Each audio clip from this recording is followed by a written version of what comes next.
24 ঘন্টা আইএম এর তরফ থেকে কর্মবিরতির ডাক দেওয়া হয়েছে আরজিকর ঘটনার প্রতিবাদ এবং সারা দেশ জুড়ে চলছে এই কর্মবিরতি। আমরা নজর রাখবো নদিয়ার দিকে, নদিয়ার কি পরিস্থিতি আমরা জানবো। আমাদের সঙ্গে সরাসরি রয়েছে নদিয়া থেকে আমাদের প্রতিনিধি বিশ্বজিৎ দেবনাথ।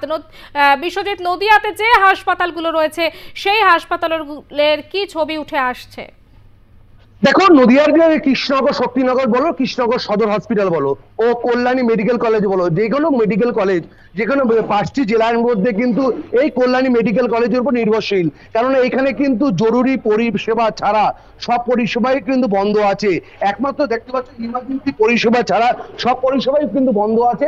পাশাপাশি দেখতে পাচ্ছি আমরা যেটা যে কল্যাণী মেডিকেল কলেজ বলো ও শক্তিনগর জেলা হসপিটাল বলো, সবই কিন্তু একই চিত্র আমরা দেখতে পাচ্ছি।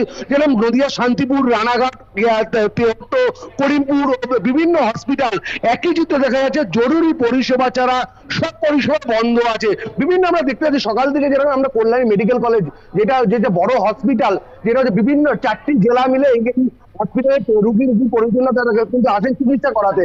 সেখানে কিন্তু ওয়ার্ডে কিন্তু পেশেন্ট নেই বলতে চলে, কারণ একমাত্র পেশেন্ট কিন্তু কোনো ভর্তি প্রক্রিয়া কিন্তু চলছে না।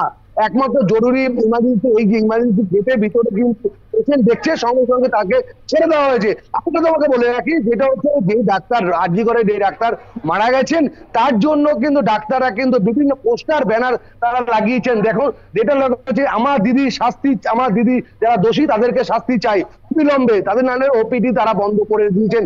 আজকে নিয়ে অনেকদিন হতে চলছে ওপিডি বন্ধ, আউটডোর পরিষেবা বন্ধ ও বিভিন্ন হসপিটাল কল্যাণী মেডিকেল কলেজে বিভিন্ন পেশেন্ট ভিতরে যারা ভর্তি আছেন সেখানেও ভর্তি বন্ধ মানে ভর্তি নিচ্ছেন না। একমাত্র ইমার্জেন্সি পরিষেবা ছাড়া কোনো পরিষেবা চালু নেই একমাত্র কল্যাণী মেডিকেল কলেজ। এই 4টি জেলায় হুগলি, মুর্শিদাবাদ, ওইদিকে বহরমপুর, এদিকে বর্ধমান, এই 4টি জেলার থেকে কিন্তু এখানে রুগী পরিজনরা তারা চিকিৎসা করাতে আসেন। সে চিকিৎসা না করার মধ্যে তারা হতাশার মধ্যে তারা বাড়ি ফিরে যাচ্ছেন। একমাত্র ইমার্জেন্সি পরিষেবা ছাড়া কোনো পরিষেবাই একমাত্র খোলা নেই একমাত্র। কারণ পাশাপাশি আমরা দেখে আসি, যেটা হচ্ছে একমাত্র যেরকম সিকিউরিটি গার্ড, যেরকম নিরাপত্তা, যেরকম 800 যায়। আমরা সকাল থেকে যেটা দেখে আসি কল্যাণী মেডিকেল কলেজ সকাল থেকে সিসিটিভি লাগানোর প্রক্রিয়া যেটা সারানো হয়েছে। গতকালকে পুলিশ প্রশাসন, মহকুমা শাসক, এসডিপিও, পুলিশ প্রশাসন থেকে কল্যাণী যে সুপার অভিজিৎ বাবু তিনিও কিন্তু উপস্থিত ছিলেন। কেননা কালকে যেটা হচ্ছে সিসিটিভি নিয়ে একটি বৈঠক হয়েছে, প্লাস নিরাপত্তা, এখানে সিকিউরিটি গার্ডের নিরাপত্তা বাড়াতে হবে। এই ইমার্জেন্সি গেটের বেশ কদিন আগে কিন্তু এখানে কিন্তু বেশ ঝামেলা হলো সিকিউরিটি গার্ডের সাথে, ডাক্তারের সাথে ঝামেলা হতো। সেই ঝামেলাকে উপেক্ষা না মেরে কিন্তু গতকালকে কিন্তু ডাক্তারের সাথে ও প্লাস পুলিশ প্রশাসন কিন্তু কালকে একটা বৈঠক করেন।